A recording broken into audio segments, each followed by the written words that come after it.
Amazing Discoveries Afrika mempersembahkan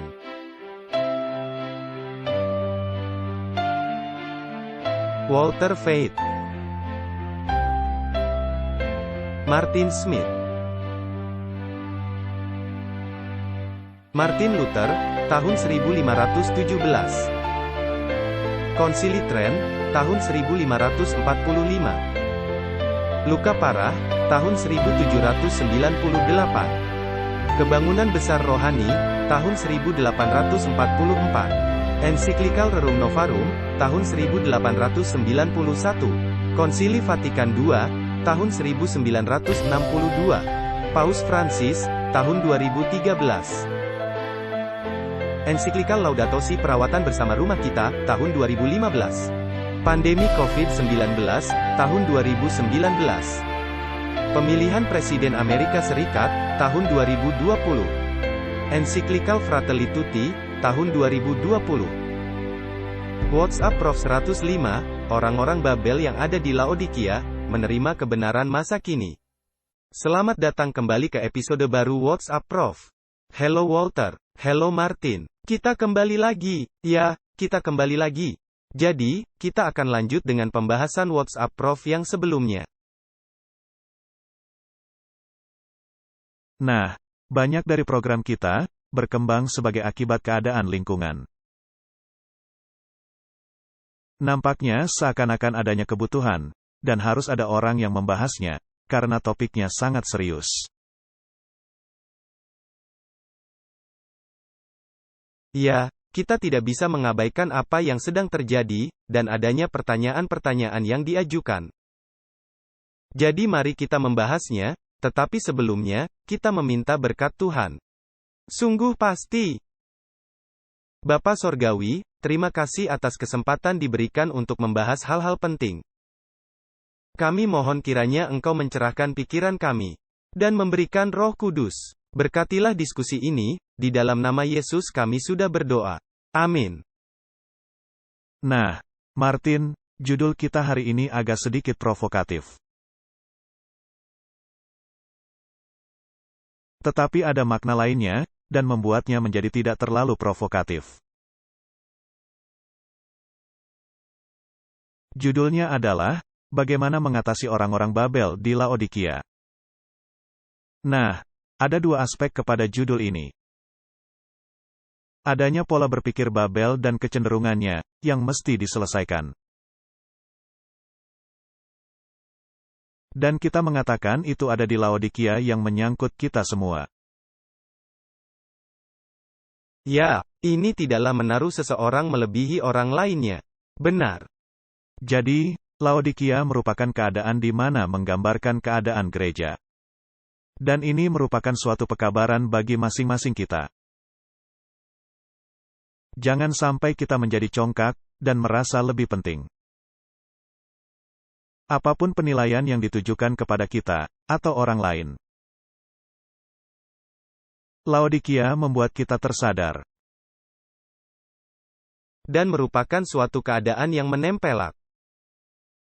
Anda tidak boleh dalam keadaan suam-suam kuku. Suam-suam kuku merupakan masalah besar. Dan Tuhan menegaskan, lebih baik dingin atau panas.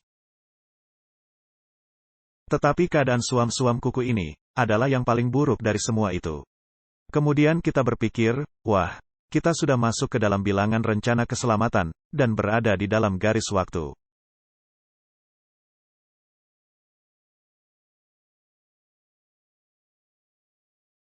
Itu tidaklah membuat kita paling sempurna, melainkan bahwa kita sudah masuk ke ICU.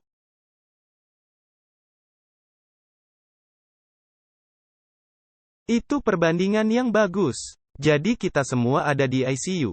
Dan ada yang datang dengan membawa bagasi. Dan ada yang memungut bagasi di sepanjang jalan. Dan beberapa dari kita, ketika menerima pendidikan dunia, kita memakai cara dunia. Diperlukan waktu 40 tahun bagi Musa untuk menghilangkan cara dunia, sebelum dia cocok dan bisa menjadi pemimpin umat-umat Allah. 40 tahun, di padang belantara memandangi domba-domba. Sangat berbeda dari apa yang dilakukannya 40 tahun sebelumnya. Ya, jadi janganlah kita terlalu keras mengecam siapapun ketika kita membicarakan orang-orang Babel yang ada di Laodikia.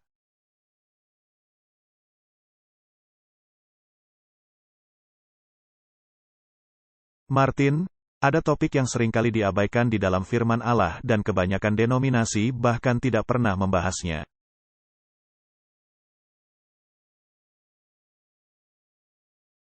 Dan itu adalah pertanyaan mengenai kebenaran masa kini.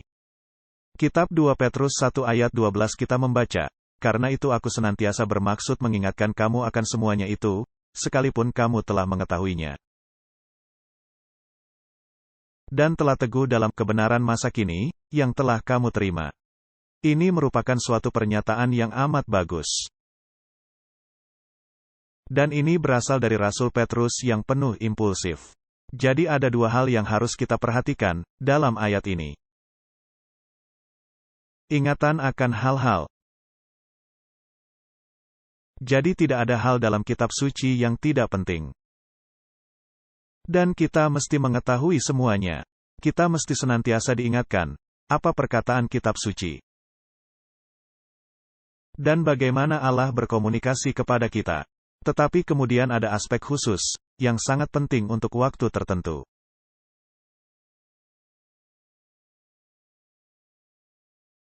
Dan itu disebut kebenaran masa kini. Dan saya menyukai kata-kata yang sebelumnya, kamu harus tetap teguh dalam kebenaran masa kini. Dan kamu jangan lalai, jika hal-hal ini terjadi. Dan berapa banyak kali, mesti Anda diingatkan. Senantiasa. Jika Anda merenungkan ayat ini, banyak kebenaran di dalamnya.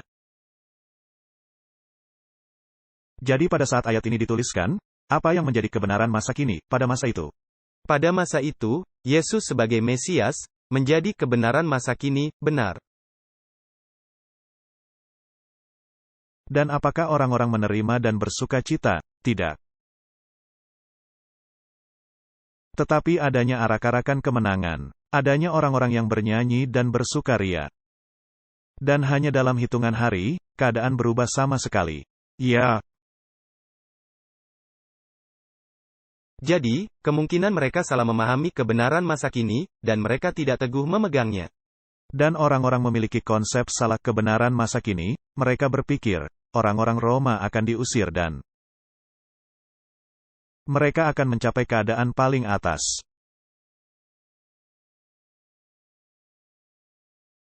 Dan dalam kenyataannya, hal yang kebalikannya, yang terjadi. Dan jika dikaitkan dengan keadaan sekarang, saya pikir banyak orang yang juga salah menafsirkan kebenaran masa kini, ya. Jadi, kebenaran masa kini, mesti didasarkan kepada kitab suci.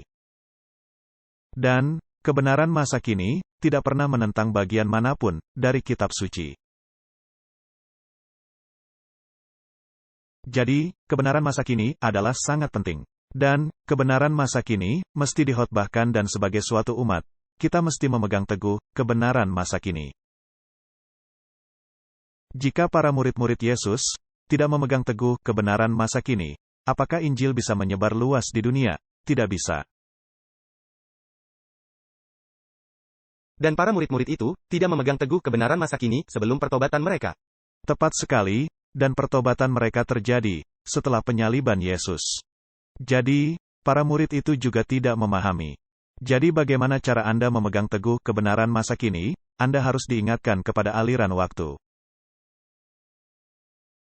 Dan Anda mesti memiliki kebenaran khusus, untuk masa sekarang ini. Dan jika kita membaca kitab Yesaya 48 ayat 2.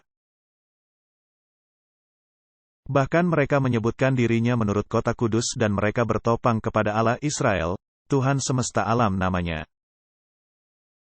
Dia sedang berbicara kepada umatnya, mereka berpikir kami adalah kota kudus, dan umat pilihan Allah. Kami adalah umat yang disenangi Allah. Kami adalah orang-orang Laodikia, jika kita menaruhnya demikian. Jadi mereka memiliki rasa kebanggaan itu, sebagai umat terbaik.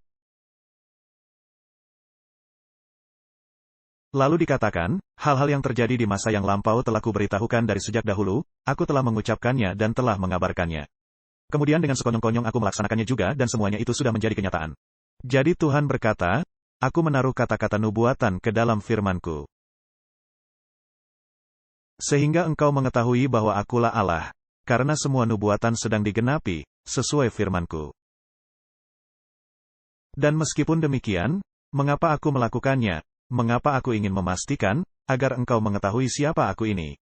Karena aku tahu, engkau adalah keras kepala, tegar tengkuk, dan bandel. Orang-orang yang keras kepala. Yesaya 48 ayat 5, maka aku memberitahukannya kepadamu dari sejak dahulu, sebelum hal itu menjadi kenyataan, aku mengabarkannya kepadamu. Supaya jangan engkau berkata, berhalaku yang melakukannya, patung pahatanku dan patung tuanganku yang memerintahkannya. Jadi peninggian diri sendiri, juga merupakan berhala. Jadi, ketika Anda berpikir, mengapa saya mesti mengucap terima kasih, saya yang menanam makanan ini. Saya membelinya di pasar swalayan. Mengapa saya harus mengucapkan terima kasih? Nah, saya pikir Kain juga memiliki sikap yang sama. Siapa yang menumbuhkan tanaman, siapa yang merancang benih, benar. Baiklah, jadi bangsa Israel adalah bangsa yang tegar tengkuk dan kepala batu. Mereka menjadi suatu perlambang. Nah, berapa bandel mereka ketika Yesus muncul di panggung? Nah, di sini ada pidato Stefanus. Dalam kitab Kisah Para Rasul 7 ayat 51, hai orang-orang yang keras kepala dan yang tidak bersunat hati dan telinga, kamu selalu menentang Roh Kudus. Sama seperti nenek moyangmu, demikian juga kamu. Martin, kepada siapa Stefanus sedang berpidato? Kepada para pimpinan gereja. Stefanus sedang berbicara kepada pimpinan gereja, bahkan ada perwakilan dari Sanhedrin. Kisah Para Rasul 7 ayat 52, siapakah dari nabi-nabi yang tidak dianiaya oleh nenek moyangmu? Bahkan mereka membunuh orang-orang yang lebih dahulu memberitakan tentang kedatangan orang benar, yang sekarang telah kamu hianati dan kamu bunuh. Kisah Para Rasul 7 ayat 53, kamu telah menerima hukum Taurat yang disampaikan oleh malaikat-malaikat, akan tetapi kamu tidak menurutinya. Ini merupakan keadaan pada zaman Yesus. Dan ini merupakan masa, ketika orang-orang itu diingatkan kembali bahwa kebenaran masa kini, yaitu Mesias yang akan datang ke dalam dunia. Apakah Allah secara khusus mengingatkan bangsa Yahudi akan hal itu? Sungguh pasti.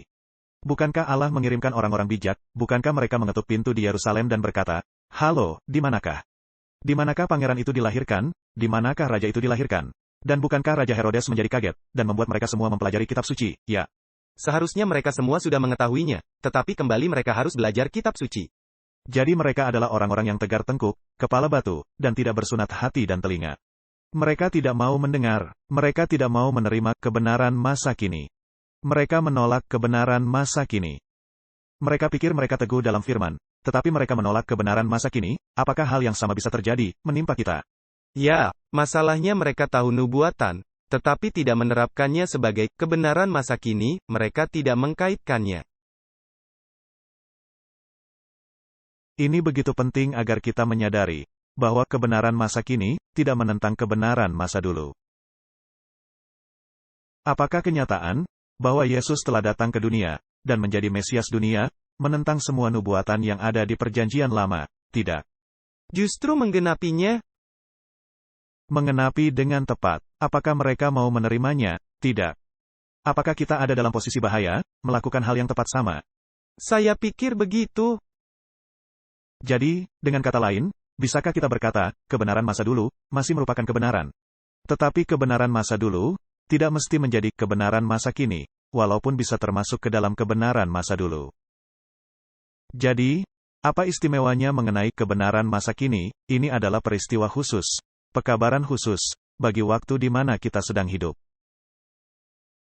Baiklah, mari kita bertanya, apa yang menjadi kebenaran masa kini di zaman Musa? Pergi keluar dari Mesir. Sebuah janji dari Allah, bahwa Allah akan menyelamatkan mereka keluar dari Mesir. Ya, Allah telah berjanji kepada orang-orang ini, bahwa mereka akan memperoleh warisan.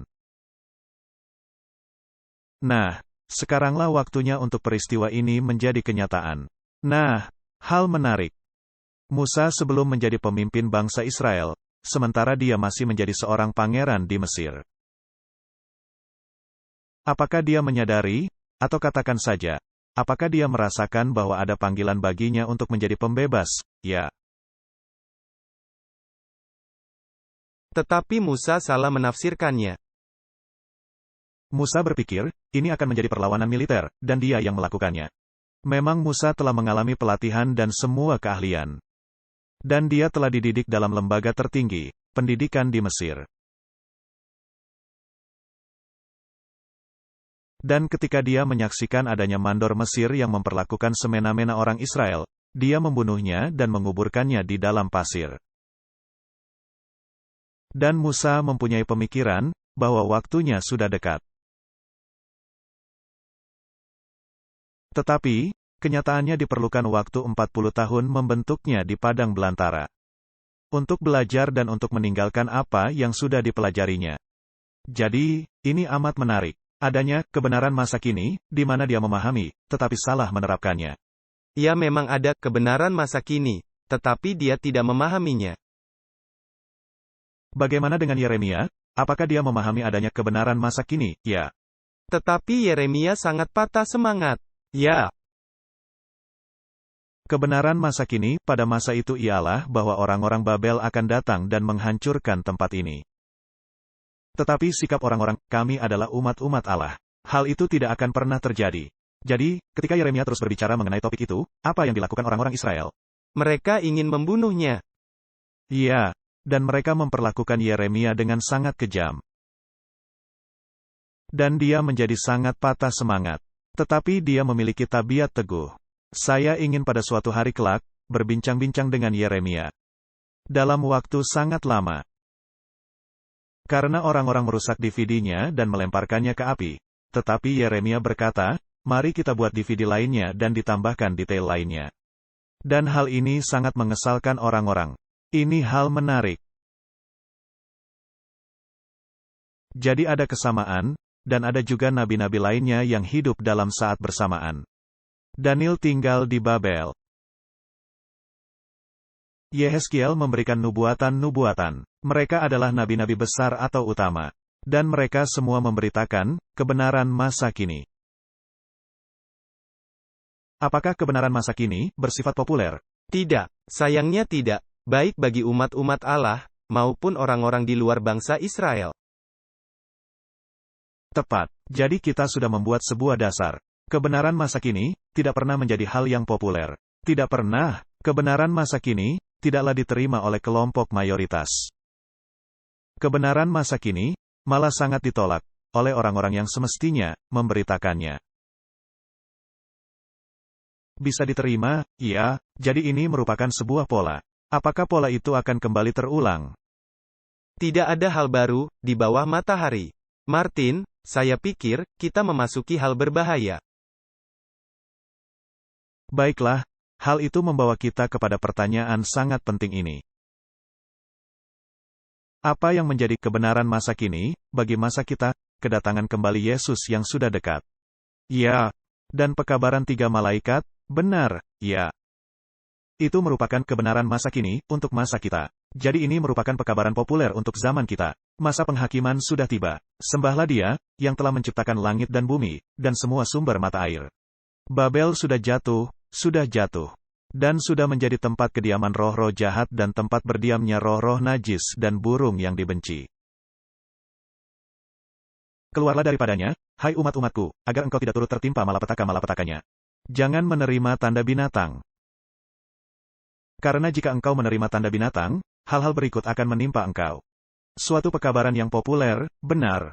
Ini sama populernya, seperti perkataan Yeremia. Baiklah, nah, bagaimana jika Anda hidup di tengah-tengah orang-orang Babel? Dan Anda memberitahu mereka, kalian telah jatuh. Dan menjadi tempat kediaman roh-roh jahat. Orang-orang Babel akan bersuka cita, tidak. Orang-orang Babel tidak akan menyukai pekabaran itu. Dan adanya orang-orang yang cenderung tidak memberitakan pekabaran itu. Khususnya, ketika mereka berhubungan sangat erat dengan orang-orang Babel. Jadi, kebenaran masa kini di zaman kita tidaklah lebih populer dibanding kebenaran masa kini di zaman dulu. Anda setuju? Ya. Ini membawa kita ke pertanyaan selanjutnya. Mengapa ada pemimpin yang begitu ragu-ragu untuk membeberkan Babel dan tanda binatang? Nah, Saya pikir, Anda telah menjawabnya dalam kalimat terdahulu. Pastinya mereka terlalu terlibat dengan orang-orang Babel. Atau ada kemungkinan lain, yang tidak mesti keterkaitan mereka. Bagaimana dengan kemabukan? Wah, Anda mesti menjelaskannya. Kemabukan adalah ketika Anda terlalu banyak minum minuman keras yang mempengaruhi pikiran Anda. Anda menjadi mabuk oleh anggur Babel. Apakah mungkin menjadi mabuk dengan anggur Babel? Ya, dengan mudah, karena anggurnya yang manis. Nah, jika Anda ingin menjadi populer di dunia, maka pekabaran apa yang menjadi andalan Anda? Apakah kebenaran masa kini, atau pekabaran yang berkompromi dengan teologi Babel? Jika kita ingin bertahan, kita mesti memegang kebenaran masa kini, dan menentang teologi Babel. Baiklah, jadi apa ada kemungkinan konflik di dalam gereja? Ya. Apakah ada orang-orang yang berpikir, adalah baik untuk menerima pendidikan dari lembaga-lembaga Babel? Ya. Apakah ada lembaga yang lebih bersifat Babel, dibandingkan lembaga lainnya? Ya. Saya pikir begitu. Ada sejumlah pilihan. Anda bisa pergi ke lembaga Babel Ultra, dan menerima pendidikannya. Kadang-kadang secara tanpa sadar, dan kadang-kadang karena memilihnya. Anda bisa mendatangi yang setengahnya. Dan Anda bisa juga mendatangi lembaga yang memberitakan segala sesuatu, termasuk kebenaran masa kini. Anda memiliki pilihan. Apakah terjadi kecenderungan jika Anda meneliti sejarah bangsa Israel, bagi Babel untuk menyelusup bahkan ke tengah-tengah umat Allah?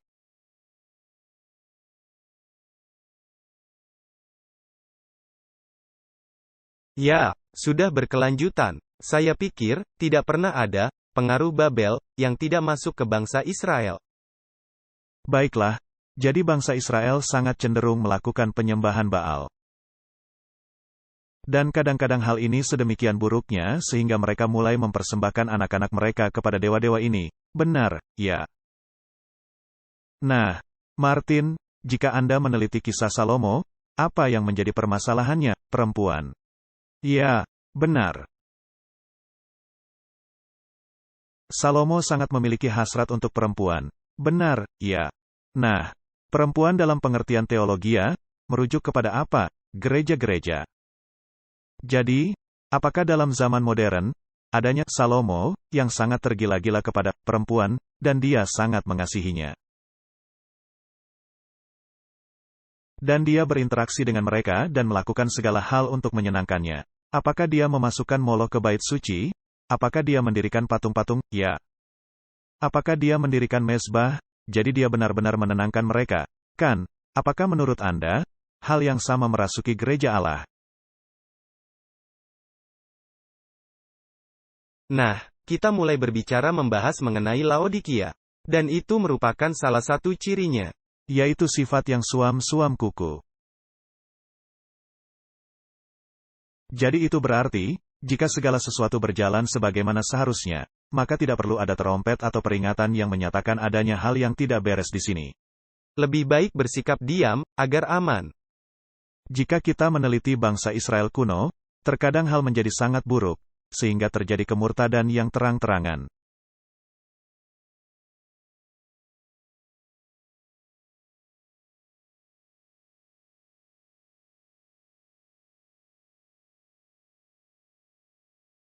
Jadi ada grafik naik dan turun di sepanjang sejarah.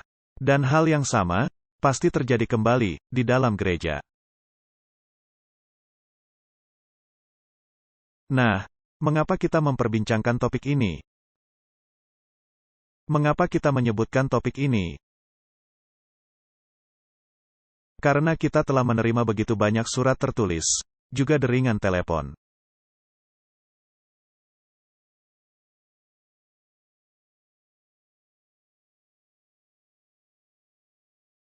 Dan dengan adanya beberapa orang di titik keputusasaan. Saya baru saja menerima panggilan telepon, pagi ini. Perihal topik ini, juga surat dalam topik ini, di mana orang-orang berkata, kita tidak bisa lagi menangani kemurtadan di dalam gereja. Ini nampaknya seolah-olah gereja ini telah menjadi Babel. Dan kami tidak bisa terus membayangkan bersekutu di dalamnya dan adanya hubungan yang lebih lanjut. Lalu mereka menanyai saya sebuah pertanyaan. Bagaimana cara Anda bertahan di dalam gereja, dengan segala hal yang sudah menimpa Anda secara pribadi? Juga kepada orang-orang lain, mengapa Anda masih setia? Apakah Anda kehilangan pikiran? Apa Anda buta? Tidak melihat apa yang sedang terjadi? Atau mungkin ada resep lainnya? Apa Anda bisa menolong kami? Jadi, itulah sebabnya saya mengadakan sedikit pembicaraan, dan cara menangani hal ini.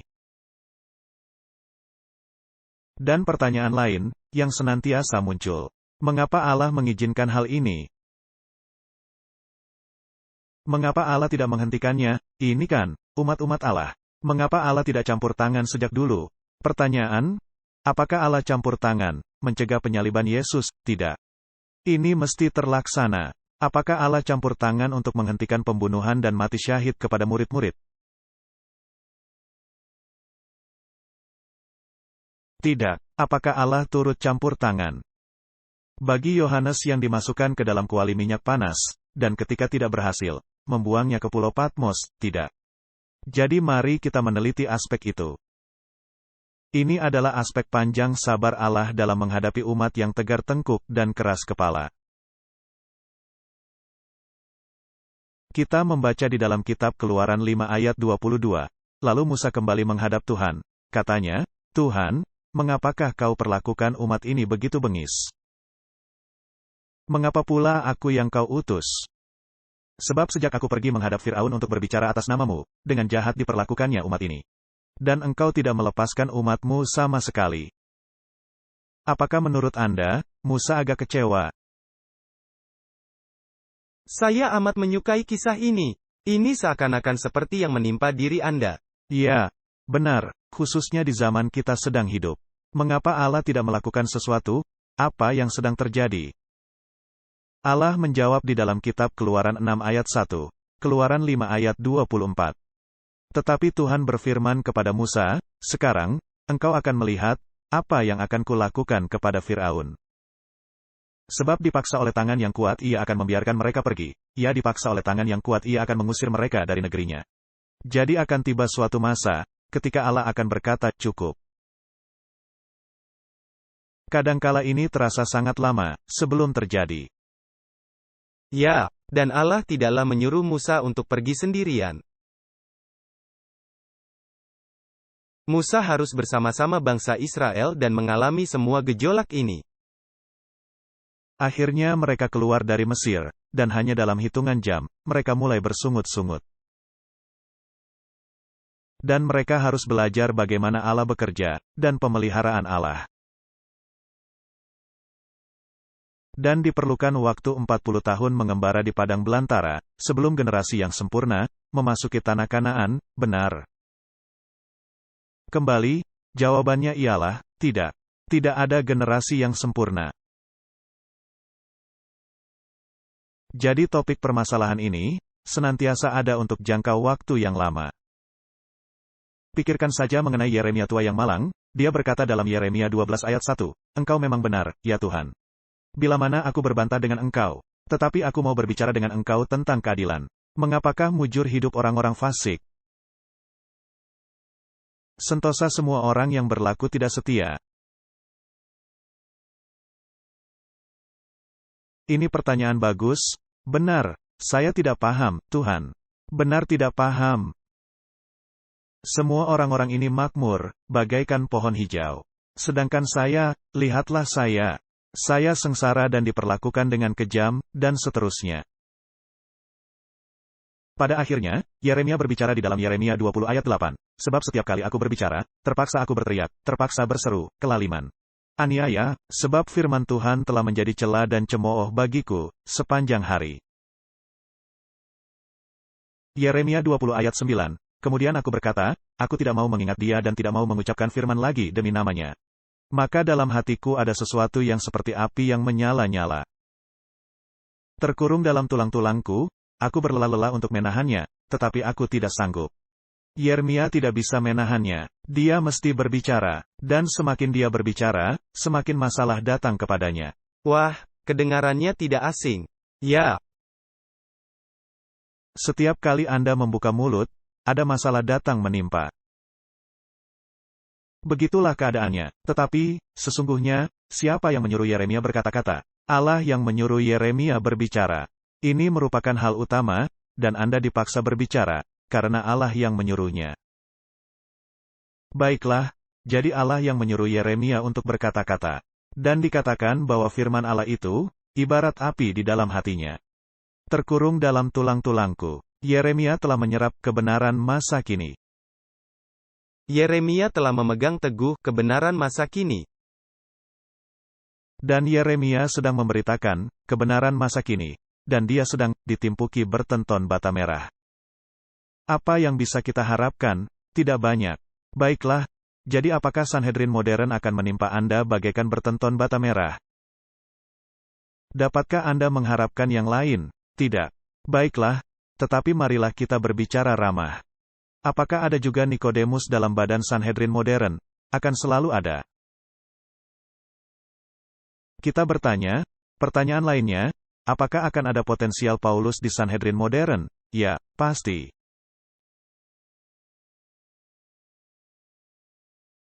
Jadi, meskipun nampaknya hal-hal sangat kelam, akan terjadi adanya terang di ujung terowongan, karena Anda tidak pernah akan tahu, mungkin orang yang meludahi Anda. Dan membuatmu ditangkap dan dijebloskan ke penjara dan dipukuli sampai babak belur. Mungkin menjadi penginjil yang selanjutnya. Jadi apa yang akan terjadi? Anda harus mengizinkan Allah yang bekerja. Baiklah, janganlah kita menghakimi sesuatu sebelum waktunya. Jangan memisahkan Paulus, dan jangan menyalah tafsirkan Nikodemus. Benar. Kita bisa mengutuki tindakan, tetapi jangan orangnya. Nah, itulah intinya. Dan misalnya kita melihat tindakan paling liberal, ingat saja Harun. Ingatlah Harun, dan tindakan-tindakannya. Jadi, jika kita melihat para pemimpin di gereja, dan melakukan pembandingan, seperti di dalam kitab Yohanes 3 ayat 9. Nikodemus datang kepada Yesus, dan menjawab, katanya, bagaimanakah mungkin hal itu terjadi? Yesus memberitahu Nikodemus, agar dia dilahirkan kembali. Dia mesti mendapat hati yang baru. Nikodemus adalah pemimpin, dia ada dalam badan Sanhedrin, atau sekarang GC. Dia mempunyai kedudukan itu. Tetapi datanglah Yesus dan berkata, engkau tidak selamat. Nikodemus menjawab, katanya, bagaimanakah mungkin hal itu terjadi? Yohanes 3 ayat 10.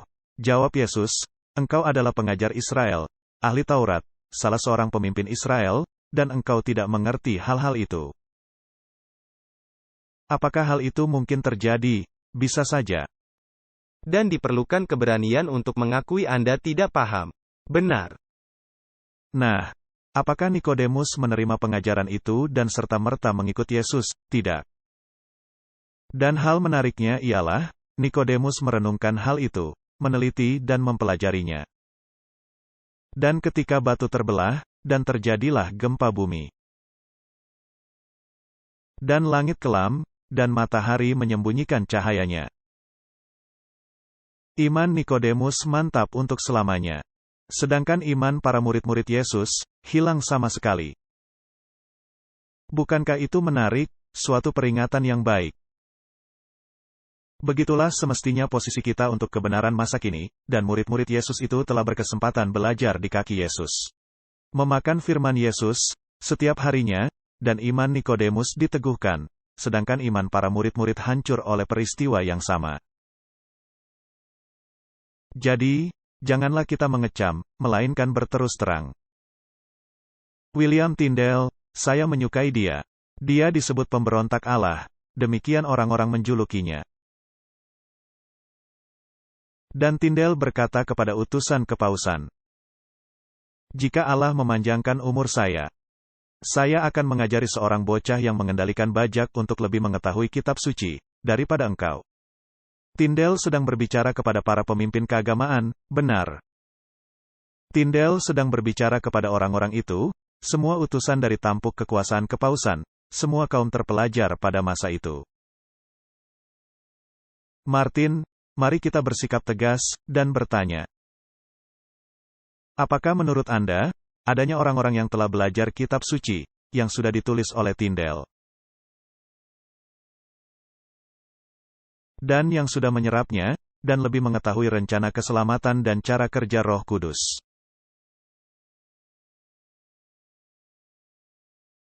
dan arti kedalaman pertobatan yang terjadi? Dibandingkan para ahli teologi di gereja kita, ya, bocah pembajak ladang.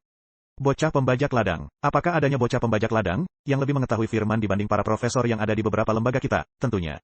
Saya benar-benar yakin, itulah apa yang terjadi. Nah, bagaimana jika para ahli-ahli teologi memiliki sikap yang sama, seperti bocah pembajak ladang? Itulah hal yang terjadi kepada Paulus. Maka dia menjadi sangat bernilai dan memiliki kuasa dahsyat luar biasa. Maka, kembali Anda mesti mempercayai, sama seperti anak kecil. Ini akan membuat Anda menjadi selaras. Baiklah, jadi kita mengalami seluruh dinamika ini, yang terjadi dalam jemaat. Kitab Mazmur 37 ayat 35, berkata, Aku melihat seorang fasik yang gagah sombong yang tumbuh mekar seperti pohon aras Libanon.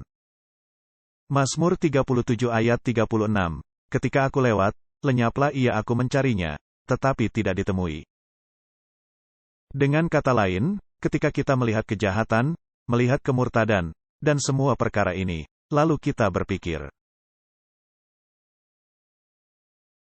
berapa lama lagi, Tuhan yang Maha Kuasa, Kau mengizinkan hal ini terjadi pada jemaat? Dan sama seperti Musa yang berkata, Engkau tidak melakukan apapun. Musa sedang berbicara kepada Allah. Dan kemudian, mereka tidak ada lagi. Ini sama seperti Fir'aun, yang tidak ada lagi. Ini sama seperti Allah yang berkata, sekarang kamu akan melihat, apa yang hendak kulakukan. Nah, saya pikir, kita telah meletakkan dasar bagi pembahasan kita ini. Dan mungkin, sekarang telah tiba waktunya untuk perenungan pribadi. Kita telah mengalami banyak pengalaman di dalam gereja ini, benar, ya. Saya telah berada di dalam keadaan ini, lebih panjang daripada Anda. Dan Anda juga telah mengalami sejumlah pengalaman menarik, yang dahsyat. Dalam waktu singkat, sejak saya bergabung. Sejak kapan Anda bergabung dengan gereja, Martin? Sejak tahun 2015. Tahun 2015, angka 7 adalah angka bagus. Angka yang sangat bagus. Pengalaman saya berubah setiap tahunnya. Ini ada di antara 35 tahun hingga 37 tahun. Saya tidak ingat tepatnya, tapi saya pikir, sekurang-kurangnya, pengalaman saya sekitar 35 tahun. Dan ketika saya merenungkan semua pengalaman saya, maka timbullah pertanyaan, bagaimana cara Anda menanganinya? Berapa banyak kali, saya dihadapkan kepada Sanhedrin. Berkali-kali, benar, Anda dalam 2 tahun terakhir. 2 kali dihadapkan kepada Sanhedrin, ya. Tuhan telah sangat baik kepada saya. Sebelum masa itu, berkali-kali, saya dihadapkan kepada Sanhedrin. Saya telah mengalami kecaman. Dan saya telah ditanggapi dengan cara yang saya anggap, bukan merupakan kasih persaudaraan.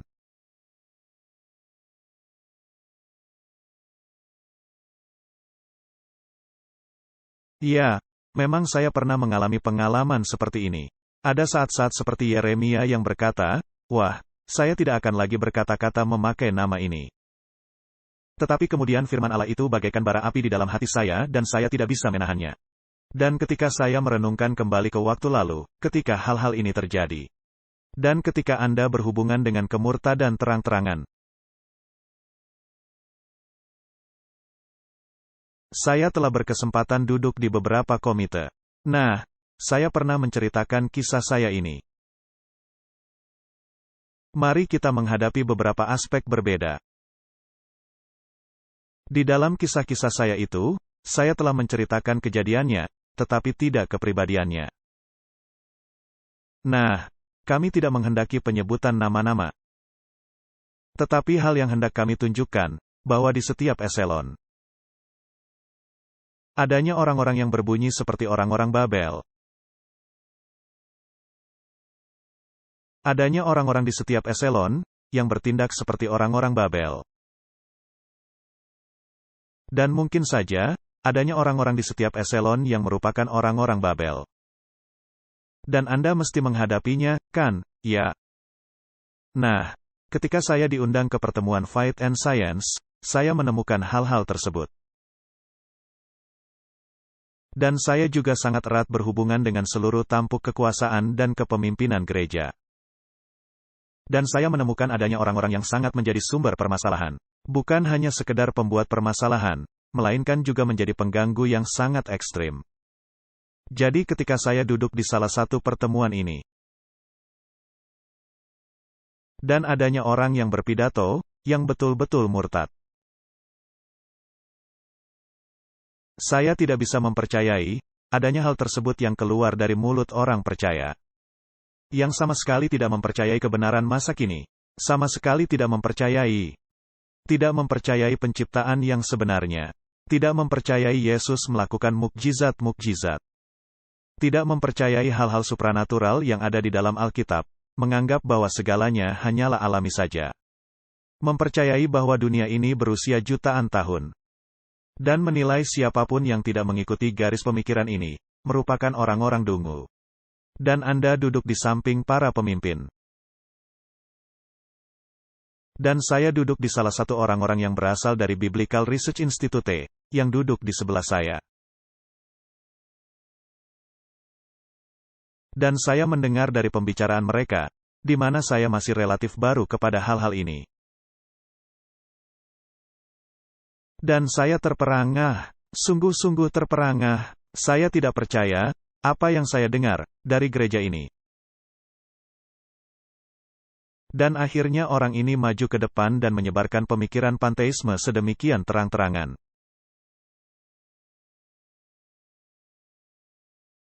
Dan mereka adalah orang-orang dengan posisi tinggi, seperti dekan dalam lembaga teologia. Dan yang ada di lembaga medis kita. Dan mereka berbicara seperti itu. Itu sungguh-sungguh orang-orang Babel. Itu merupakan hal terburuk yang bisa Anda peroleh di universitas sekuler. Yang memiliki profesor-profesor dalam ruang lingkup paham ateisme. Jadi saya menyenggol orang di sebelah saya yang merupakan anggota dari Biblical Research Institute. Dan saya berkata, wah, itu paham panteisme. Lalu dia memandang kepada saya dan berkata, wah, itu bukan paham panteisme, melainkan panantheism. Dan dia terus lanjut mengobrol dengan teman-temannya. Sama sekali tidak ada reaksi. Jadi saya berpikir di dalam diri saya sendiri, wah, ini sangat janggal. Orang ini tidak bereaksi. Saya begitu tersinggung, saya bisa saja meledak. Sedangkan orang itu tenang-tenang saja. Dan dia juga tidak terlalu menyimak, karena sibuk mengobrol dengan temannya. Sama sekali tidak peduli. Nah, perasaan saya adalah, apa yang dikerjakan orang ini dalam ruang lingkup kita, dia seorang Babel, seharusnya pergi. Dia tidak berhak menyebut dirinya sebagai penganut Advent hari ke-7. Tetapi tidak ada tindakan kepadanya. Sama sekali tidak ada tindakan. Tidak ada akibat bagi apa yang diceramahkannya. Apakah itu akan membuat Anda kaget, Martin? Tentu saja, karena ini merupakan hal yang tidak selaras dengan pengajaran gereja. Bagaimana bisa orang ini memberikan ceramah dan mengisi jabatan kepemimpinan di dalam gereja ini? Dan juga mengapa semua anggota, bahkan yang dari Biblical Research Institute, tidak merasa gerah? Saya tidak pernah mendengar protes kepada orang-orang ini, tetapi ketika memberitakan kebenaran masa kini, mereka secara serta-merta mengambil pena atau menentang. Dan mereka akan mengecam habis-habisan Anda dari awal sampai akhir. Dan ini adalah kenyataan, karena memang terjadi. Ini merupakan pengalaman saya, pengalaman Anda. Khususnya yang terjadi selama 2 tahun terakhir. Lalu mereka menempatkan saya ke subkomite. Dengan pimpinan lainnya, yang juga tidak mempercayai penciptaan selama 6 hari, dan tidak mempercayai mukjizat. Dan orang ini adalah pejabat yang memiliki posisi sangat tinggi, di salah satu universitas kita. Nyatanya, dia pernah menjabat posisi tertinggi di dalam sebuah universitas. Dan saya masuk dalam subkomite bersama orang ini. Dan saya meneliti orang itu, dan berpikir, apa yang dilakukan oleh orang ini di dalam gereja? Apa yang dikerjakannya, dengan menyebarluaskan semua kebohongan ini, yang bukan bagian dari Alkitab, maupun tulisan roh nubuat. Dan pada masa itu, saya masih muda dan sangat berapi-api. Tetapi sekarang saya orang tua yang masih berapi-api. Dan saya berpikir dan ingin mencoba, apakah saya bisa memperoleh reaksi dari orang itu. Jadi saya mengatakan sesuatu seperti, siapa saja yang mempercayai, apa yang Anda percayai, pastilah orang dungu. Terutama orang ini, dia seharusnya ada di luar sana di dunia. Apa yang dia kerjakan di gereja ini? Dia seharusnya tidak di dalam. Seharusnya dia ada di luar sana, agar bisa memberitakan kabar Injil lagi. Dia semestinya tidak berada di dalam gereja. Itulah yang saya katakan. Apakah menurut Anda, dia terpengaruh? Tidak. Dia tenang-tenang saja. Dia bagaikan mayat. Diam saja. Sama sekali tidak terpengaruh kepada hal apapun yang saya katakan. Dan ketika saya memandang matanya, ada kebekuan es di dalamnya. Saya pikir, orang Jesuit yang rupanya seperti ini. Dan saya berpikir dalam hati saya, ini pastilah orang Jesuit. Apa yang dilakukan orang Babel ini di dalam gereja? Dan mengapa gereja tidak melakukan apapun kepada orang ini? Dan saya pikir, saya hanya sendirian, dan sama sekali remuk. Dan kemudian, saya pikir ada sejumlah 200 orang di sana, dengan 100 orang ilmuwan. Lalu pada suatu hari, saya menerima tepukan di pundak. Lalu ada seorang pria dewasa yang lemah lembut dan rendah hati, yang mungkin tidak diperhatikan orang-orang. Di dalam lingkungan itu, dan menepuk pundak saya, sambil berkata, maukah Anda mengadakan pertemuan kecil pribadi? Saya menjawab, baiklah. Mengenai apa, mari kita sedikit berbincang. Bisakah Anda datang ke ruang tertentu, pada jam tertentu, maka pergilah saya. Dan dalam pertemuan itu ada sejumlah orang, saya lupa ada berapa orang, mungkin sekitar 15 hingga 20 orang. Mereka semua kaum ilmuwan, dan yang berada di dalam gereja. Dan ketika saya melihat, saya tidak kenal satupun mereka, dan dari mana mereka berasal. Dan saya memasuki suasana ini, yang sama sekali bertentangan dengan suasana yang saya alami sebelumnya. Orang-orang ini begitu prihatin mengenai hal yang sedang terjadi, dan dalam kenyataan mereka menangis. Benar-benar menangis, dan saya berpikir, wah, ada apa ini di sini? Dan mereka berkata, wah, kita dalam keadaan yang sangat gawat. Kita sedang dalam keadaan sangat kacau dalam diri kita. Kita mesti berdoa bagi gereja ini, dan bagi orang-orang ini. Dan mereka semua berlutut dan berdoa. Dan ketika saya keluar dari kumpulan itu, apa yang Anda rasakan? Empati. Dan Anda menyadari, tidak semuanya buruk. Nah, orang-orang yang ada di dalam ruangan ini, juga merupakan orang-orang top di lapangan mereka. Apakah mereka memberikan suara nyaring di dalam pertemuan itu? Tidak. Saya bahkan tidak mengenal mereka. Nah, dalam suatu kesempatan, saya bekerja bersama orang-orang dengan posisi tinggi di dalam organisasi General Conference, seperti Geoscience. Dan di sanalah saya bertemu dengan orang-orang yang bersama-sama pergi ke lapangan dan mendiskusikan berbagai topik, selama 6 pekan bersama mereka. Dan ada 2 orang istimewa yang saya ingat. Mereka sudah lanjut usia. Nah, jika saya mesti memandang mereka, sekarang ini, apakah mereka orang yang menggebu-gebu? Tidak. Mereka adalah orang-orang yang tenang. Apakah mereka pembicara hebat, yang bisa menawan pendengar dengan pembicaraan mereka? Bukan. Mereka begitu sangat sederhana.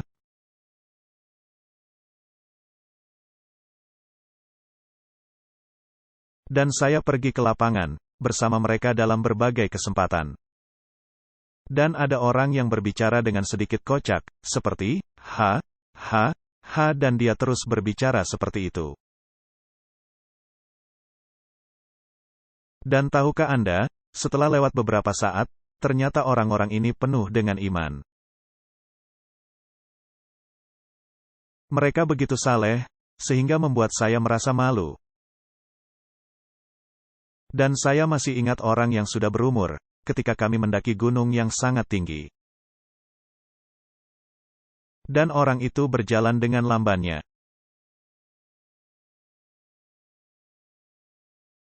Dan saya berpikir, wah, begitu lambannya.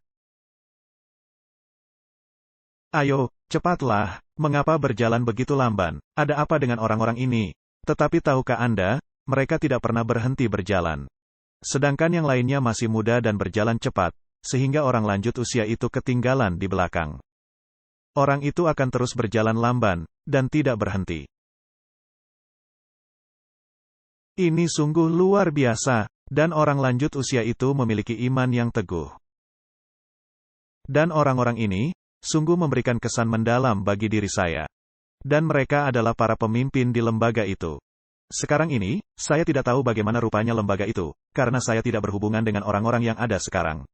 Tetapi mereka memberikan kesan sangat mendalam bagi diri saya. Dan mereka tidaklah diundang ke dalam pertemuan-pertemuan itu.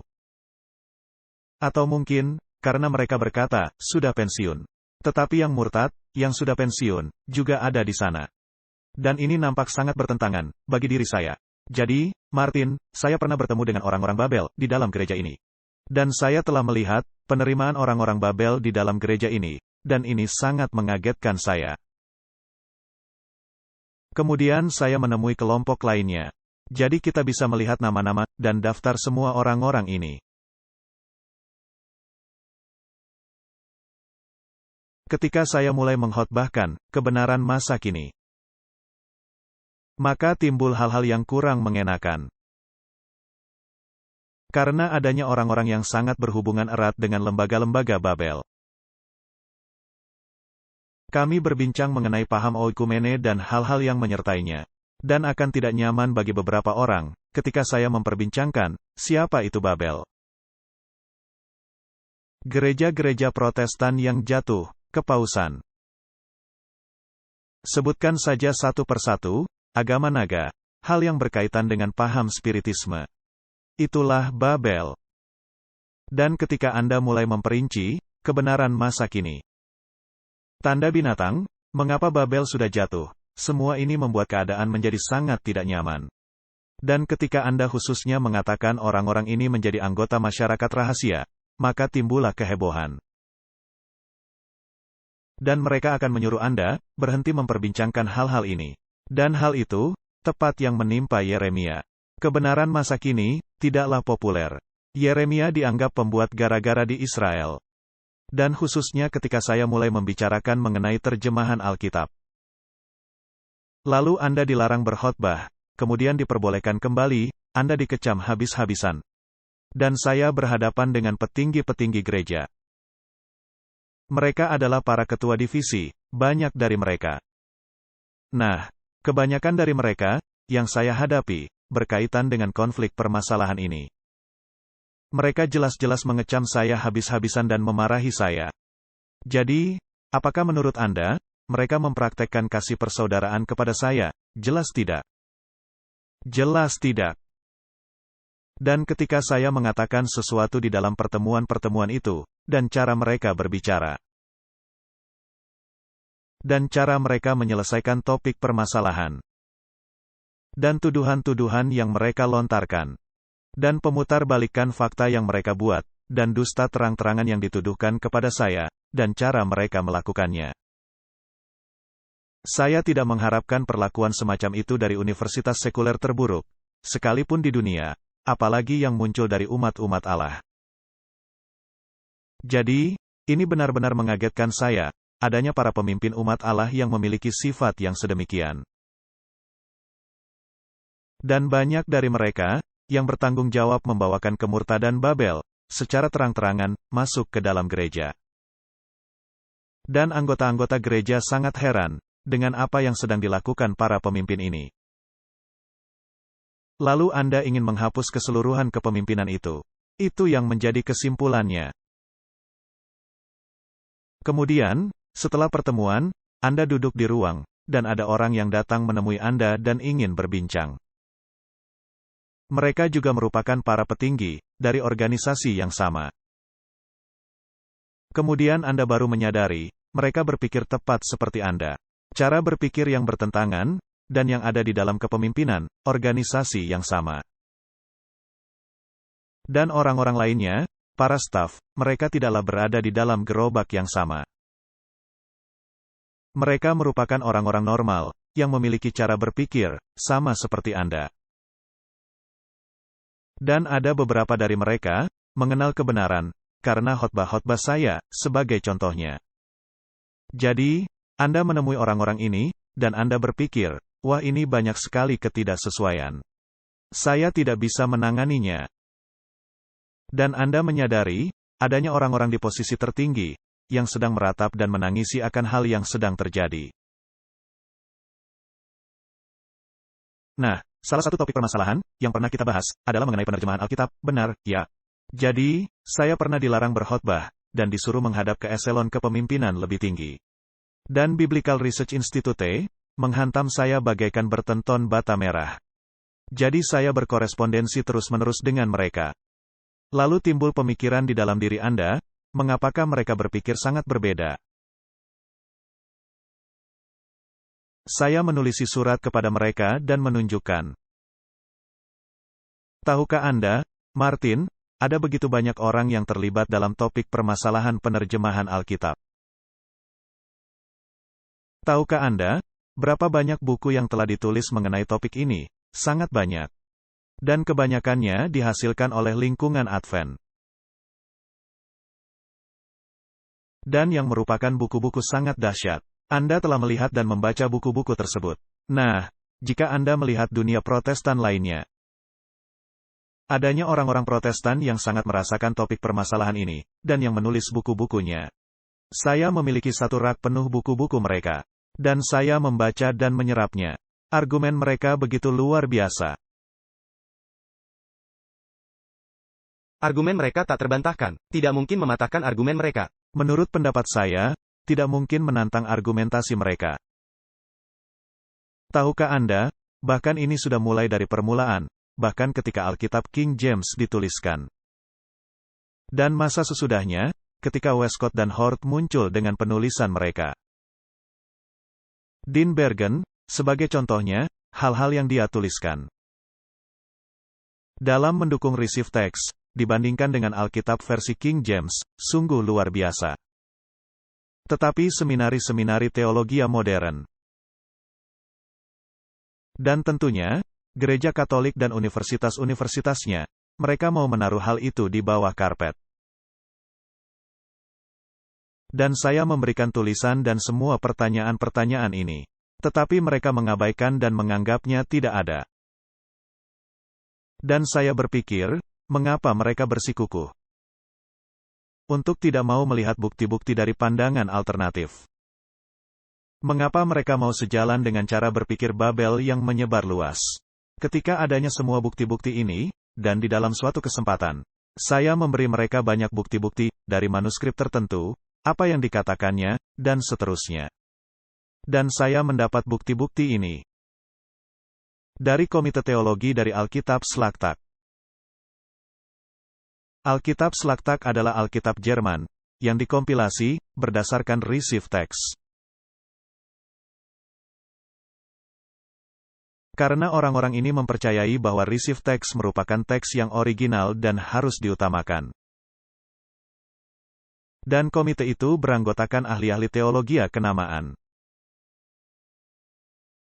Dan ketika saya menyodorkan bukti-bukti dari ahli-ahli teologi kenamaan ini, dan mereka dengan begitu saja menyisihkannya dan mengatakan ini tidak ada, dan bahkan mereka sama sekali tidak menjawab pertanyaan. Jadi pada akhirnya, saya tiba kepada titik, di mana percuma berbicara kepada Anda. Anda tidak menjawab pertanyaan saya. Apakah Anda masih mempercayai, seperti yang pernah saya katakan terakhir kali, apakah Anda masih meyakini bahwa Paus itu antikristus? Dan kita memiliki musuh di dunia ini. Apakah Anda masih mempercayai kebenaran masa kini? Apakah Anda mempercayai bahwa roh nubuat itu mengikat atau tidak? Dan saya menerima jawaban, kami tidak perlu menjawab pertanyaan-pertanyaan itu. Anda tidak perlu menjawab pertanyaan itu, apa karena Anda duduk dalam konsili oikumene dan tidak merasa nyaman untuk menjawab pertanyaan-pertanyaan itu? Jadi saya membalas, maka saya juga tidak perlu menjawab pertanyaan Anda lagi. Dan diskusi kami berakhirlah. Apakah menurut Anda bisa menempatkan seluruh kelompok itu ke dalam golongan tertentu? Tidak bisa. Karena ketika saya duduk di salah satu pertemuan ini, dan adanya seorang anggota yang datang menemui saya secara pribadi. Dan kami mengadakan perbincangan selama berjam-jam. Dan saya menyadari, bahwa di setiap tingkatan, adanya orang-orang yang mempercayai dan membela kebenaran. Hanya saja beberapa di antara mereka malu-malu, untuk berbicara secara terbuka. Benar. Dan kadangkala, seperti yang Anda sebutkan, pertama-tama adanya orang yang menentang dan ingin melawan. Tetapi setelah studi lebih lanjut topik permasalahan, hasilnya berbeda. Ya, ada seorang ketua konferensi di Jerman. Saya tidak akan menyebut namanya. Dia adalah seorang yang paling lemah lembut yang pernah saya temui di dalam hidup saya. Orang yang paling baik hati, dan manis budi, dan saya langsung bersimpati kepadanya. Dia sungguh-sungguh lemah lembut. Dan ketika saya memulai pembicaraan mengenai penerjemahan Alkitab, dia berkata kepada saya belum pernah dilatih semacam itu, dan saya pikir Anda sungguh-sungguh kehilangan poinnya. Jadi, saya tidak bisa lagi mendukung Anda. Tetapi 2 bulan kemudian, dia menulisi saya dan berkata, wah, sekarang saya sudah mempelajarinya. Dan saya telah tiba kepada kesimpulan, adanya masalah besar di sini. Jadi, apakah Anda menggolongkan orang kepada golongan tertentu, pada saat dia tidak melihatnya atau tidak ingin menerimanya? Atau jika ada orang yang bisa menunjukkan kepada saya, secara tertulis, dan menunjukkan kepada saya dari tulisan roh nubuat, bahwa saya salah, maka saya akan segera menarik pendapat saya. Tetapi malangnya, Alkitab dan roh nubuat, tidak berada dalam gelombang yang sama, dengan dunia teologi modern. Semakin Anda mempelajarinya, semakin Anda dilarang berbicara dalam kebenaran itu. Benar, semakin engkau mempelajarinya, semakin engkau dilarang. Jadi ini yang menjadi permasalahannya. Dan di setiap tingkatan. Apakah suatu kepemimpinan di dalam gereja, contohnya, kepemimpinan gereja di Jerman, yang melarang saya berbicara? Dan yang meyakini, mereka memiliki alasan yang sah. Yang dalam kenyataannya tidak demikian, karena apa yang mereka sedang lakukan sama sekali tidak alkitabiah. Tetapi anggap saja demikian, apakah berarti semua pemimpin seperti itu? Saya memberikan suatu serial ceramah di negara Jerman. Di luar gedung gereja, karena saya dilarang berbicara di dalam gereja. Dan adanya para pemimpin yang memiliki keberanian untuk datang ke panggung. Dan yang menunjukkan dukungan. Jadi Anda tidak bisa menyamaratakan semua orang di dalam gereja ini, untuk masuk ke dalam golongan yang sama. Allah masih memiliki umat-umatnya. Ada orang-orang, seperti Nikodemus di badan Sanhedrin. Tetapi kita juga tidak bisa menyangkali, akan adanya orang-orang Babel, yang merasuki gereja. Nah, peristiwa di mana perwakilan negara Jerman dan wakil ketua dari Komite Oikumene yang menyembah sujud di dalam gereja Katolik Roma. Kenyataannya, orang yang sama, yang bertanggung jawab untuk pelarangan bagi saya berbicara. Ini menimbulkan cukup kehebohan. Dan orang-orang bertanya, apakah kita harus masih tetap di dalam gereja, dengan menimbang karena peristiwa ini terjadi di dalam gereja? Jadi jawaban saya ialah, saya telah menemui mereka. Saya telah menemui dua sisi dari mereka di dalam kepemimpinan. Saya telah menemui dua sisi dari mereka di dalam komunitas ilmiah. Saya telah menemui dua sisi dari mereka di dalam komunitas medis. Saya telah menemui dua sisi dari mereka di dalam komunitas normal keanggotaan gereja. Ini ada di setiap tingkatan, Martin. Benar. Jadi, siapa yang akan menyelamatkan gereja ini? Allah yang akan menyelamatkan gereja ini. Dan kita memerlukan pengguncangan, benar, ya. Kita membutuhkan pengguncangan. Nah, ketika adanya orang-orang yang datang kepada saya, dan mereka mengatakan, dan mereka berasal dari divisi. Dan mereka berkata kepada saya, Anda tidak bisa mengkhotbahkan bahwa Paus itu adalah anti-Kristus. Jika orang-orang datang, dan menulis artikel untuk publik, mengutuki apa yang saya katakan. Dan mengatakan bahwa kepausan itu telah berubah, dan tidak lagi sama seperti di abad pertengahan. Ketika tulisan Roh Nubuat mengatakan, Roma tidak pernah berubah. Apakah saya harus meninggalkan gereja, karena adanya orang yang menuliskan hal itu? Bahkan jika dia menjabat sebagai ketua uni. Tidak. Apakah Anda pernah mengalami hal ini? Dalam masa singkat Anda di dalam gereja, pastilah. Saya menjadi prihatin, khususnya mengenai formasi spiritual.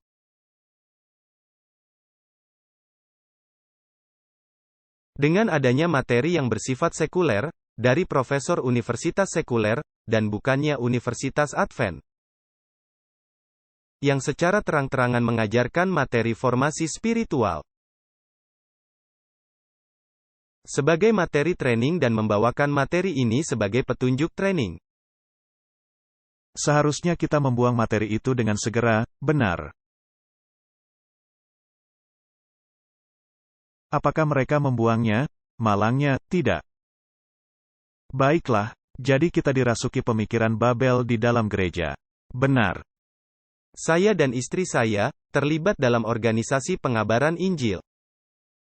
Dan kami mesti mengunjungi berbagai gereja di dalam provinsi yang berbeda-beda, dan seterusnya. Dan disitulah, kami belajar hal yang seperti Anda jelaskan. Adanya dua sisi berbeda orang-orang, di dalam gereja masing-masing. Dan begitulah keadaannya, tetapi kami tidak pergi meninggalkan gereja, meskipun keadaannya demikian. Dan adanya guru-guru, pengkhotbah dan orang-orang terkenal di dalam gereja.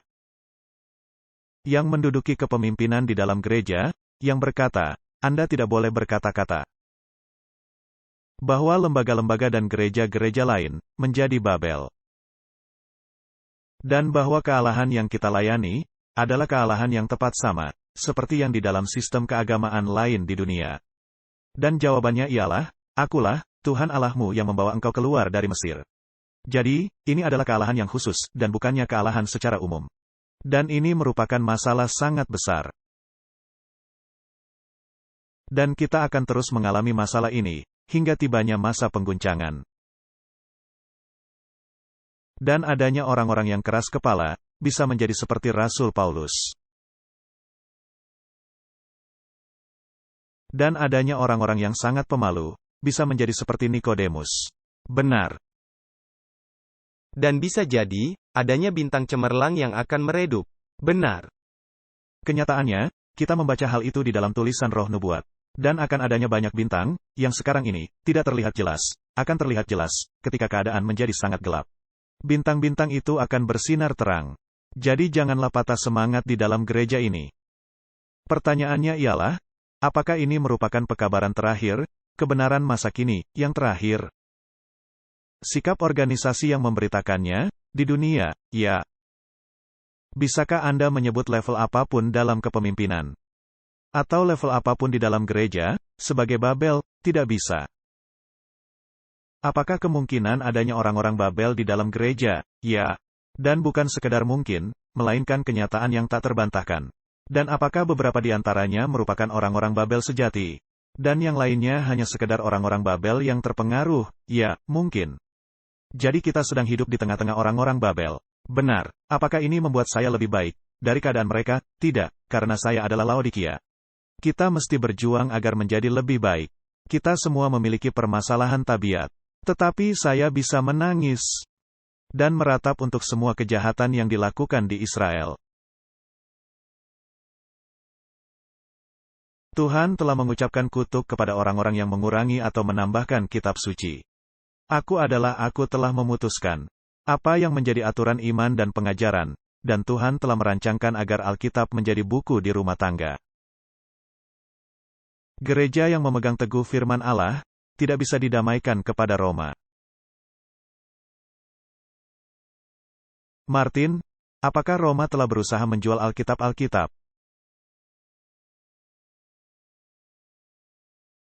Pernahkah Anda melihat Roma menjual Alkitab Receive Text? Tidak. Mereka membencinya. Jadi buku apa yang Anda inginkan ada di rumah Anda? Alkitab yang diterima oleh Katolik Roma, ataukah Alkitab yang memuat hal mendalam teologi Protestan, yang berasal dari manuskrip, yang Allah telah berikan kepada para reformer? Versi mana yang Anda inginkan? Jelas, saya ingin kebenaran masa kini. Kaum Protestan pernah dalam satu masa terpisahkan dari kemurtadan besar ini. Tetapi sekarang kaum Protestan semakin mendekati Roma, dan sekarang ini ada dalam tahap rekonsiliasi kepada Roma. Apakah adanya orang-orang di lingkungan kita yang berpikir mereka mesti tunduk dan menyembah sujud berhala yang ada di lembaga-lembaga Katolik Roma? Ya. Orang-orang itu akan semakin terlihat jelas. Apakah saya mesti meninggalkan gereja karena kelakuan mereka? Tidak. Saya pikir Allah dengan jelas membeberkan tingkah laku mereka. Lalu ada kalimat, Roma tidak pernah berubah. Jadi orang-orang bisa menuliskan banyak artikel sesuka hati mereka. Dan mereka bisa masuk menjadi ketua divisi, ketua uni. Menjadi anggota organisasi kebebasan keagamaan, dan menuliskan artikel yang menyokong hal-hal ini, dan bahkan bisa memberikan medali emas kepada Paus. Apakah saya mesti meninggalkan gereja, karena adanya pemimpin yang memberikan medali emas kepada Paus? Tidak. Karena kegelapan tergelap sekalipun, merupakan kesempatan untuk memberikan sinar terang. Ada kalimat di dalam tulisan Roh Nubuat yang berkata, Allah mengizinkan kemurtadan untuk menimpa umat-umat Allah dengan tujuan membangunkan umat-umat Allah. Benar sekali, dan semakin terang-terangan hal itu terjadi, maka akan semakin pasti, orang-orang akan terbangunkan. Benar. Jadi Roma tidak pernah berubah. Prinsip-prinsipnya tidak berubah sedikitpun. Roma tidak pernah mengurangi jurang antara dirinya dengan kaum Protestan. Dan kaum Protestanlah yang telah maju mendekati Roma. Dan apa yang menjadi penyebab hal ini bagi paham Protestan zaman sekarang? Ini disebabkan orang yang menolak kebenaran Alkitab dan yang mendekati kemurtadan. Gereja murtadlah yang merapatkan dirinya kepada kepausan. Jadi ketika Anda mendengar para pemimpin yang melakukan hal-hal ini, artinya mereka sedang menempuh jalan murtad. Jadi apa yang mesti kita lakukan? Berdoalah bagi mereka, berdoa bagi mereka, hanya itu yang bisa Anda lakukan. Haruskah saya pergi meninggalkan gereja, karena mereka? Tidak. Karena gereja ini tidak memiliki struktur dari atas ke bawah, melainkan struktur dari bawah ke atas. Jadi kemurtadan mereka, tidak menjadi kemurtadan saya. Saya tidak turut terlibat kemurtadan, karena adanya orang-orang murtad di dalam gereja. Jadi himbauan saya adalah, tetap tinggal di dalam gereja.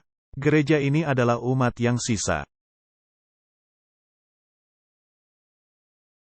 Di dalam kitab Yohanes 6 ayat 67, maka kata Yesus kepada ke-12 muridnya, dan mereka sedang ditantang oleh kebenaran masa kini, apakah kamu tidak mau pergi juga? Karena ketika mereka mendengar kebenaran masa kini, mereka berbalik dan pergi meninggalkan. Kitab Yohanes 6 ayat 68, jawab Simon Petrus kepadanya, Tuhan, kepada siapakah kami akan pergi? Perkataanmu adalah perkataan hidup yang kekal. Ini mesti menjadi sikap kita. Apakah ada gereja lain yang memberitakan pekabaran 3 malaikat? Martin, tidak ada. Apa ada gereja lain yang memiliki penyebaran universal? Ini merupakan hal penting lainnya. Karena jika Anda memisahkan diri dari umat yang sisa ini, maka Anda tidak memiliki suara itu dalam menjangkau semua orang. Ya, tahukah Anda, ada lagu pujian yang liriknya berkata, meskipun adanya orang-orang salah yang nampaknya sangat kuat, Allah masih tetap menjadi penguasa. Gereja Advent hari ke-7 bukanlah Babel. Orang yang mengatakan bahwa gereja Advent hari ke-7 adalah Babel, atau bagian dari Babel, lebih baik diam dan tinggal di rumah. Baiklah kiranya mereka duduk dan merenungkan, apa yang menjadi pekabaran untuk zaman sekarang. Kebenaran masa kini. Gantinya bekerja sama dengan agen-agen ilahi, dalam menyiapkan suatu umat agar tahan berdiri di hari Tuhan. Mereka telah menempatkan diri mereka sendiri dengan Dia yang menjadi penuduh saudara-saudara seiman. Yang menuduh orang-orang kudus, di hadapan Allah, siang dan malam. Agen-agen setan telah bergerak dari bawah, dan menggerakkan orang-orang agar bergabung dalam perkumpulan kejahatan. Untuk membuat umat-umat Allah merasa sangat tertekan, dengan fitnahan, dan gangguan-gangguan lainnya. Seluruh dunia akan digerakkan dengan roh permusuhan melawan para penganut Advent hari ke-7. Karena para penganut Advent tidak mau menyembah kepausan. Dengan menghormati hari Minggu, kita berhenti sejenak di sini, Martin. Para penganut Advent hari ke-7 tidak mau menyembah kepausan. Jadi orang-orang yang menyembah sujud kepausan, yang ada di lingkungan kita. Masih dapatkah mereka disebut sebagai para penganut Advent hari ke-7, dalam tahap ini? Tidak. Mereka bukanlah para penganut Advent hari ke-7. Ini mesti tegas. Dengan menghormati hari Minggu, suatu lembaga dengan kekuasaan yang anti-Kristen. Dan menjadi tujuan setan, agar orang-orang ini dilenyapkan dari muka bumi. Agar kekuasaan setan atas dunia, tidak diganggu-gugat. Jadi di dalam gereja ini, terdapat orang-orang Advent hari ke-7. Ya. Hanya ada satu gereja di dunia, yang saat ini sedang menjembatani dan membuat pagar, dan memulihkan reruntuhan zaman kuno. Dan siapapun orang yang menarik perhatian dunia dan gereja-gereja lain, dan yang mengatakan bahwa gereja ini adalah Babel, adalah sedang melakukan pekerjaan setan yang menjadi penuduh orang-orang kudus. Seluruh dunia dipenuhi kebencian kepada orang-orang yang memberitakan tuntutan mengikat dari hukum Allah. Dan gereja yang setia kepada Yehovah, harus tidak terlibat dalam konflik yang biasa-biasa saja. Orang-orang yang menyadari apa arti peperangan ini, tidak akan mengarahkan senjata mereka kepada gereja militan. Melainkan dengan segenap kekuatan mereka, akan bergumul bersama-sama umat-umat Allah, melawan perkumpulan kejahatan. Jadi saya tidak bisa menuduh gereja secara keseluruhan itu jahat. Tetapi ketika saya menemukan kejahatan di dalam gereja, saya mesti menyaringkan suara saya, bagaikan trompet. Dan memberitahu rumah tangga Yakub, akan dosa-dosa mereka. Ya, itulah yang dikatakan oleh Alkitab. Dan Anda memiliki otoritas di dalam badan. Untuk melakukannya, apakah mudah mengambil kutipan ini dan berkata, Anda tidak diizinkan untuk menyerang gereja sama sekali? Ya, apa yang dilakukan Yeremia? Apakah Yeremia menulis surat dan memberitahu orang-orang? Bagaimana orang-orang memperlakukan Yeremia? Tidak dengan baik. Jadi kita memiliki kewajiban memberitahu rumah tangga Yakub akan dosa-dosa mereka. Tetapi kita tidak berhak menyebut keseluruhan gereja sebagai Babel. Kita tidak punya hak untuk melakukan itu. Dunia kekristenan akan sadar apa arti sesungguhnya paham Roma, tetapi sudah terlalu terlambat lolos dari perangkapnya. Jadi, Martin, ketika saya melihat orang-orang ini bertingkah laku demikian, ini bagaikan tikus yang bermain-main dengan perangkap. Saya ingin memberitahu mereka, keluar. Pergi, selamatkan dirimu. Paham Roma berkembang secara diam-diam menguasai. Ajaran-ajarannya mempengaruhi di aula-aula legislatif. Di dalam gereja-gereja dan di hati umat manusia. Apakah kita melihat hal itu sedang terjadi? Ya. Di seluruh negeri, paham Roma sedang menumpukan strukturnya yang sangat tinggi dan masif. Di dalam relung rahasia, di mana penganiayaan yang sebelumnya ada, akan kembali diulangi. Paham Roma secara diam-diam dan tidak terlacak, sedang memperkuat kekuatannya untuk memajukan cita-citanya. Ketika waktunya tiba untuk paham Roma menghantam dunia, apa yang dikehendakinya adalah landasan yang menguntungkannya. Dan ini akan segera diperolehnya. Dengan segera kita akan melihat dan merasakan, apa itu tujuan dari unsur-unsur Roma.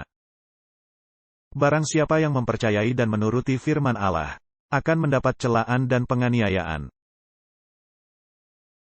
Apakah Roma sedang menaiki gerobak medis, sebagai lengan kanan dari kekuasaannya?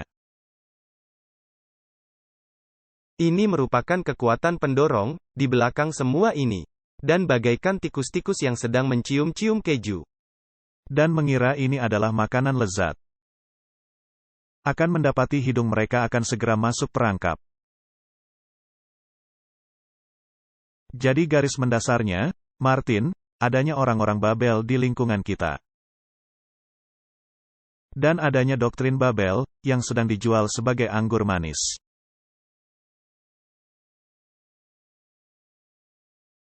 Tetapi adanya umat-umat sisa, yang mempercayai pekabaran 3 malaikat.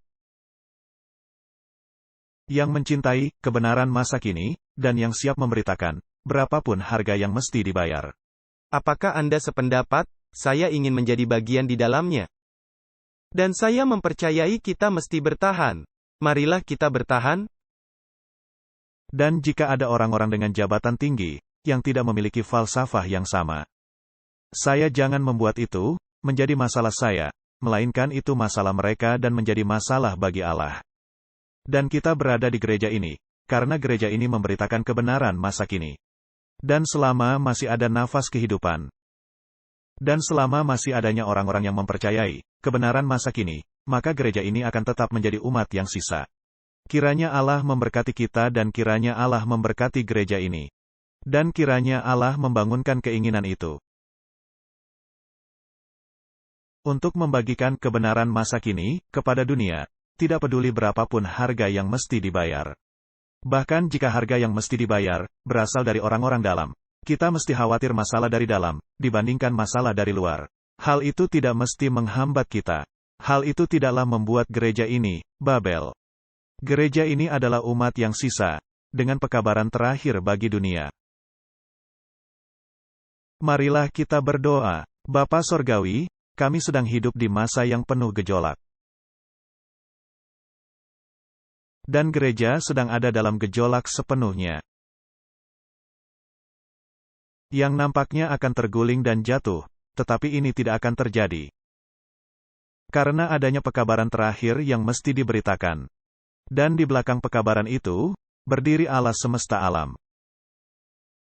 Dan jutaan dan miliaran para malaikat. Bukalah mata kami, sehingga kami bisa melihat Tuhan Allah, di belakang pekabaran ini. Dan tolong kami untuk memberitakannya dengan kuasa yang akan menggoncang dunia ini. Kiranya pekabaran ini berkembang menjadi seruan nyaring. Dan kiranya banyak orang menerimanya. Di dalam nama Yesus, kami sudah berdoa. Amin. Diproduksi oleh Amazing Discoveries Afrika. Menampilkan pembicara, Walter Veit dan Martin Smith.